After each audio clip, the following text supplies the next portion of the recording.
Thank you for listening to the Matt's Movie Reviews podcast, available on Podbean, Apple Podcasts, Spotify, Google Podcasts, Amazon Music, and Stitcher. Also, please follow Matt's Movie Reviews on Facebook, YouTube, LinkedIn, Reddit, Instagram, and MeWe. And of course, be sure to visit mattsmoviereviews.net for the latest reviews, top 10 lists, and more. Now, on to the show.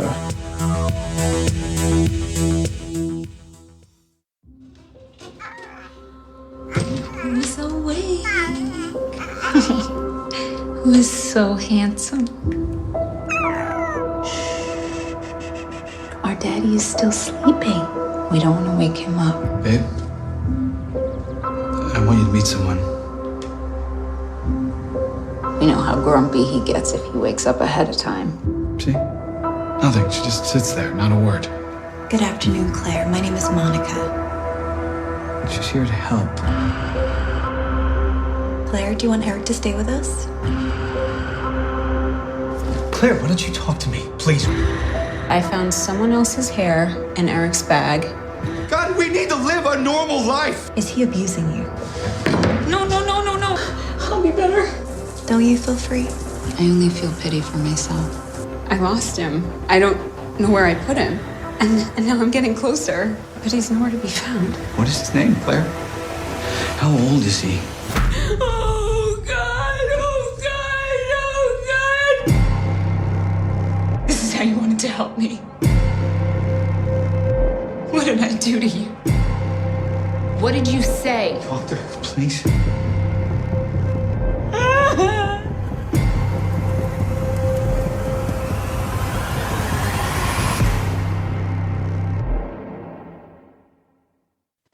Hello and welcome to the Matt's Movie Reviews podcast. I am your host, Matthew Pejkovic, and this is episode number 368. Out now on digital is The Shattering, a psychological drama that tells the story of an unexpected mother whose life is turned upside down after an unspeakable tragedy. Featuring a strong central performance by Marissa Harbour and tackling taboo themes such as mental illness, The Shatering also marks the feature film debut of Daria Nazarova, who wrote and directed The Shattering, and she joins me right now on the podcast. Daria, I thank you so very much for joining me today. Yes, hello. Thank you very much for having me. So, The Shattering is really interesting. It's a film that deals with a lot of themes. There's a lot of things going on here. I wanted to talk about the genesis of the story. How did you come up with this story, and what was the initial ideas that came to mind when putting this film together? Well, I will be honest with you. This is obviously it's not easy to finally move from doing short films and to the film. So originally, my idea was. So my thoughts were that I need to write something what won't demand a lot of budget. And me started thinking about this. Well, I definitely started going over different situations in life and in my family, which happened. And we had really unfortunate event. My mom's niece, she had very traumatic experience in her life, and I already did a short film about this, but then I was developing this story, and I decided that relationships between men and women are the most interesting, and tragedy between them can make a great movie and can make a great story. So I tried to build all the story about two people can relate to, because every day we have everyone have relationships, and a lot of people have difficult relationships, and I decided just to dramatize it a little bit more than usually it happens. Key to the success of this movie is the strong performance by Marissa Harbour. She's focused. The main focus of the whole film really does carry the film. How did you come across casting Marissa in the movie? Have you met her before? Did you know of her before? How does she come about to play the role of Claire. This is actually a really funny story. I found this producer and we were working together on the movie. And I was like, okay, we need a space for casting. I was trying to find an actress. And she was like, okay, we can, I have this friend. She has her own studio. And she will allow us to use her studio for free. So Marisa is the owner of the studio. And she was helping us. She was reading with other actresses who were coming for the casting. And she was reading Eric's part, so the husband's part. So, she was so good at it that in the end of the casting, I asked her to read for Claire, for the character. And she was the best. So it wasn't intentional. She just happened to be there, kind of. Yeah, for sure. And the house itself that the film is set in, whose house is that? It's mine. Ah, very good. No, it's really, it is interesting because I've talked to a lot of independent filmmakers, and you just have to use the resources that's available to you, don't you? Exactly. So because it was like ultra low budget movie, I had to use like everything. So I've got a question like why there are those books in one of the scenes? Like, did I pick them intentionally? And I was like, no, it's just my books, which I have in my house.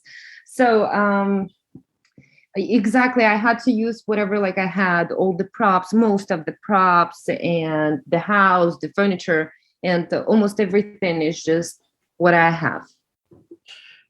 The film deals with, as I said in my introduction, a lot of kind of taboo themes. And, you and I were speaking offline. We don't want to get too far into the plotting of the film because it's really essential that people really go in there fresh and let the secrets kind of unravel in a very organic way. But I think it's important just to talk about the concept of, the character's mental illness. Not exactly why she's in that state, but just the state of it itself. Because Marisa has to go through very like strong emotional kind of like reactions and in regards to a character's mental well-being.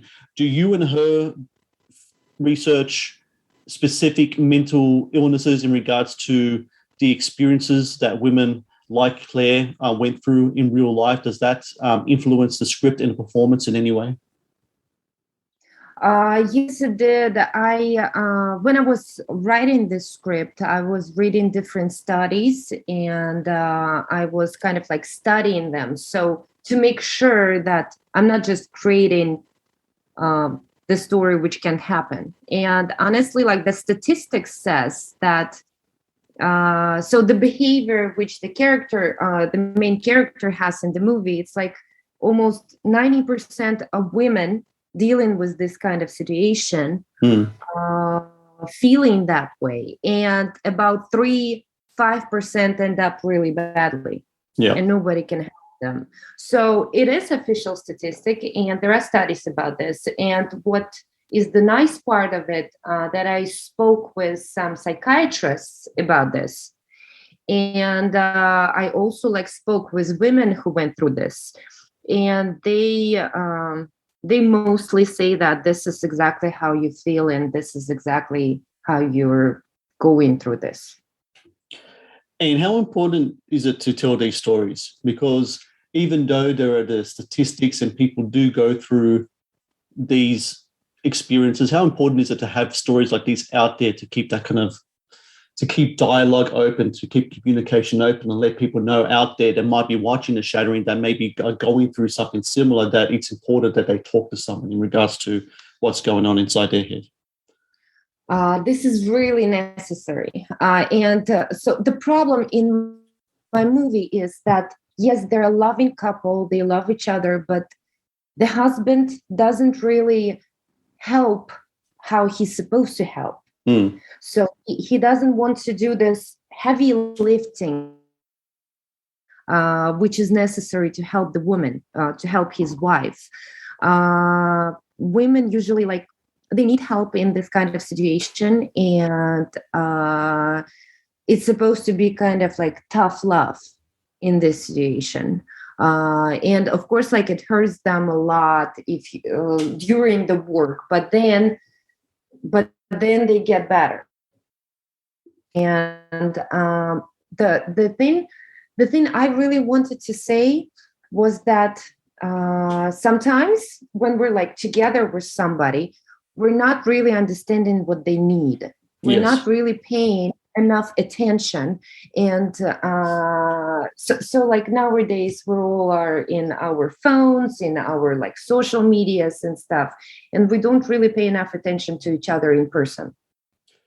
I think especially the last couple of years with the whole COVID situation in regards to the whole mental illness aspect of it all, I think that is especially some people can relate to that in regards to, you know, we're going through a very stressful situation, and not to compare it at all to what the character of Claire is going through. That's a very specific case and has its own, you know, its own trauma attached to it. But I think with what a lot of people are going through now is that the whole thing of mental illness is very kind of prevalent more than ever, I think. And plus, not everybody talking about their problems. So they're just like keeping it inside. And then that's why it's developing in much worse cases than it was before. You know, when I was doing research on The Shattering, I saw some key art for the film, posters, etc. And it had a different title on the film. It said Murok or Murok. Yes. What is that specifically? So apparently, like you hear from my accent that I'm Russian. And the word Morok, it's a really old Russian word, which means something what clouds your judgment. Right. So you cannot say exactly what it is, but it's something. So it's just like it's coming out of nowhere, and it just doesn't let you judge the situation clearly. The movie, and plus I was finishing the movie, so in post-production I was pregnant myself, and it was pretty difficult to try to separate myself from my work. And I felt like this name is clearly explains the situation in the movie. Finished the movie. It didn't go well with English speaking audience. I mean the name, and that's where like I changed it. Okay, I imagine though, Dave, the film's released in Russia, that you might keep that title, or are you going to have it as Shattering in all territories? Well, right now I'm not sure if it will be released in Russia at all, because in Russia usually people watch everything with Russian translation. So nobody was doing this, and as it's a low budget movie, need the movie to make Russian translation. So I'm not sure it will work. And plus, as I signed the contract with distributor, so distributor is dealing with all the international rights. So I'm not really putting my effort over there. It is available in Australia, which is really good. You can watch it. Australian people can watch it on Tubi. And I know it's available in Amazon as well in America. Is this correct? Yes, right now in America, but later on, I think they're going to open it everywhere where it's possible. The Matt's Movie Reviews podcast is brought to you by 80s Tees. 80s Tees is an online retailer of licensed t-shirts and pop culture gear from your favorite movies, TV shows, cartoons, video games, comic books, and musicians. Celebrate your inner 80s nerd and click on the link in the show notes below to get the raddest retro t-shirts delivered to your door. The Matt's Movie Reviews podcast is brought to you by Loot Crate. Founded in 2012, Loot Crate is the worldwide leader in fan subscription boxes. Loot Crate partners with industry leaders in entertainment, gaming, sports, and pop culture to deliver monthly themed crates, produce interactive experiences in digital content, and film original video productions. No matter what you geek out about, Loot Crate has a subscription box for you. To get your very own exclusive collectibles, apparel, and gear delivered to your door, be sure to click on the link in the show notes below. The Matt's Movie Reviews podcast is also brought to you by Vudu. Watch the latest movies and TV shows anytime, anywhere. No subscriptions, no contract. Enjoy stunning quality in up to 4K ultra high definition at home and download and watch on your mobile device as well. To rent and buy from over 100,000 titles or watch thousands of movies free with Vudu Movies on us, be sure to click on the link in the show notes below. Now, back to the show.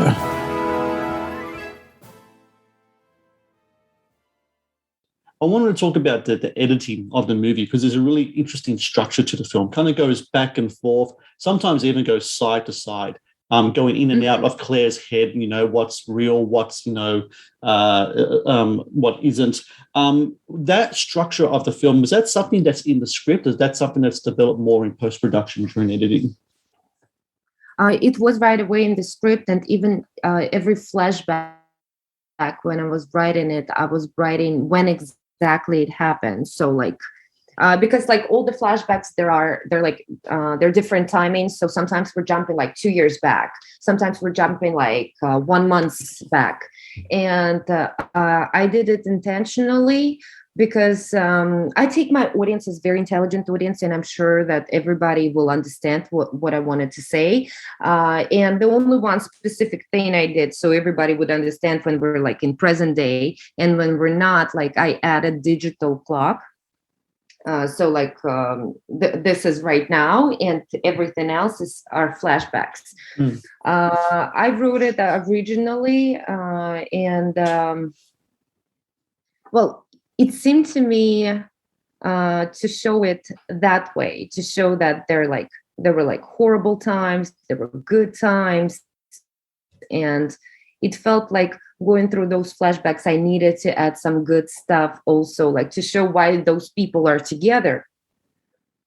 So yeah, it's kind of all over the place, but in my head, it makes total sense. No, I liked it because it kind of, it kept me on my toes. It kept me really engaged in the material. And also in regards to Claire's evolution as a character, you see the differences going in and out. And also you see it as well in regards to the photography of the film as well. It seems to me that the good times are much brighter, where the kind of present time is much more darker in the lighting. Is that something that's correct as well? Yes. What we discussed with my director of photography in pre-production, we were very strict about each scene and how it's supposed to be lit, and then obviously with my color corrector, how it's supposed to be color corrected. Yeah, it was. I tried because it's a low budget movie, and in pre-production I had to do all the artistic work to make sure that I won't have to spend more money afterwards. How many days of shooting was there on it? So it was 14 shooting days in the house, and then I had to do one extra day for the opening scene. So 15 overall. Cool. It's really interesting when I talk to filmmakers, especially independent filmmakers. It's one thing to make a movie. It's a totally different thing to try to get a movie released. It always comes down to, I think, the biggest struggle for a lot of filmmakers, independent filmmakers specifically, is distribution. Can you talk to me a little bit about how hard it is for independent filmmakers these days to try to secure distribution, to try to get a film out there? Because from all the filmmakers I've talked to, and I'm as I said in my introduction, 368 filmmakers in talking to now, that is the most difficult part of the filmmaking process that I've come to so far. It's true, including the fact that the movie won 10 awards in different film festivals, and the film festival circuit started in 2020. So all the pandemic situation started, and all the festivals went online. So I expected that I will get something from film festivals. So meeting people, meeting distributors, and it would be more or less easy for me. But unfortunately, as everything was online, there were no actual events. I didn't meet anybody. And I ended up in the situation when I was getting a lot of emails from different weird companies saying that they want to help me to find distribution and they want money upfront. So, and it's ended up being like all fake emails, fake people, fake companies. Things got like I had some friends who gave me like good advice and not to work with any of them. So I didn't lose money there. But then I had to hire a distribution consultant because I was trying to find distribution by myself and nothing helped.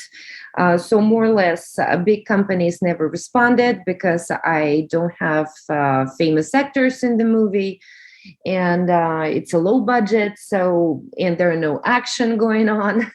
I mean, in the real, it's not an action movie. So I had to hire a distribution consultant, and we spent about like 2 or 3 months for finding distributor. And then like one day, one distributor said yes, and they gave me like pretty good conditions. So we just agreed and signed the contract. I would say if I wouldn't hire a distribution consultant, I still would be with my movie in my hands. The whole COVID kind of situation has really changed so many things in regards to filmmaking, what you can and can't do. I think the biggest thing, and I didn't even realize it until you were just talking about it then, was it takes away the ability to really network with people, doesn't it? If you go to these festivals, you can meet different people, meet different filmmakers, producers, etc. I mean, that really robs your opportunity to kind of just grow inside the filmmaking community. Exactly. Honestly, exactly. And plus another thing, how I noticed that industry changed a lot. So today for independent filmmakers, it became like from buying independent films, and they want you to make a great movie, and they want you to have A-list actors. They want you to have like the best equipment, best lighting, best editing, best sound, best post-production, everything best, and you're supposed to do it super cheap to be able to get the money back. And this is impossible. Well, like if you're getting like good quality work, you pay for it. So I'm not sure like how independent filmmakers supposed to survive today. There's a lot of talk, especially the last several years, in regards to getting more female filmmakers out there working. You've been, doing films, short films specifically for a long time now, and now here you are with your first feature. Do you find the opportunities for female filmmakers have become better over the years? Or do you think it's still the same struggle as before? Well, honestly, I would say that for me, it seems to me that nothing changed, like for me personally, because I wasn't ever like trying to push myself as a female director. I was trying to push myself as director. Well, you know what I mean. Exactly. Right? Yeah. I mean, like I wasn't saying, "Hey, I'm female director, Please subscribe so for more give reviews, me podcast me interviews, and exclusive space." content. I was just Also, like trying if you would to like to fight request through a saying review that and I'm support my director. work, So, please and I'm join my not worse Patreon than via the men, link or in I'm the not better description than men. below. I'm just like me. That's it. And honestly, much help, even from most organizations or female film festivals or something. So I didn't really see a lot out of it. So I don't know. Maybe there is some movement. I just don't see it. I just don't notice it around me. Now that you have your first feature film out there for people to see, it's done, it's completed, when you approach your material from now on, when you approach your next projects, what's the biggest lesson you take away from what you did on the Shattering for your next feature film when that comes out? You think is the biggest lesson learned in regards to the whole distributor process? Is that the biggest lesson to take away from in regards to how the Shattering was made and released? Well, honestly, I learned a lot, and this is a great lesson for me. And it's just I did so many mistakes. I will be honest. I did so many mistakes. I lost a lot of money. But next time I will be ready. So next time, nobody so. For example, like I will start working with the friend without a contract. This is first lesson I've learned. And no matter how many projects I did together with that friend, but I would never start anything without the contract first. This is lesson number one. Lesson number two, I would try for my next project. So I've wrote already my next project. I would try to get hired. So I would try to sell the movie and I would try to get hired together with the movie. So I wouldn't be financially responsible. This is my second thing. And nowadays, to find investor the way I was finding investor before, this is not, at least right now, because as I mentioned already before, independent filmmaking is pretty difficult nowadays, especially like when it comes to getting money back. And I think for a lot of people out there are going to really take a lot of these advice to heart, because I do have a lot of potential filmmakers listening to the podcast. So it's always great to have someone who's had experience with their own films, doing it themselves, to really talk about these lessons. And Daria, I thank you so very much for sharing all that advice, and also for talking about the Shattering. And for everyone out there, it is available now on digital, as we spoke of before. Amazon, you see it there. Tubi, you can see it there as well. And it is even more territories and places for it to open to as well. I really recommend people check out the Shattering right now if you're looking for a really, really good drama that deals with real mature themes in a really succinct way and crafted way as well. And Daria Nazarova, I thank you again for your time today, and thank you again for your movie and for sharing your experiences with me and with my listeners. Thank you very much. Oh, and before I go, I should just mention to people as well, there is a Facebook page that you can actually go to in regards to the Shattering. It's actually quite a good Facebook page. There's a lot of updates on there as well. I'm just going to get the handle for it now. Yeah, so it's just the Facebook page is the Shattering. So the Shattering 2020 is a Facebook page people can really check out. And Daria, I imagine that'll be the best way for people to get advice in regards to any communication in regards to the film's release. Yes, it is. Awesome. I'm trying to update it as often as I can. So everyone check out the Shattering 2020 to get all your info in regards to the movie. And hopefully when I have this podcast up later today and my review up soon as well, that can be shared on there as well. So Daria, thank you again so very much for your time today. Thank you, Matthew. Thank you. Thank you for watching the Matt's Movie Reviews channel. Please subscribe for more reviews, podcast interviews, and exclusive content. Also, if you would like to request a review and support my work, please join my Patreon via the link in the description below.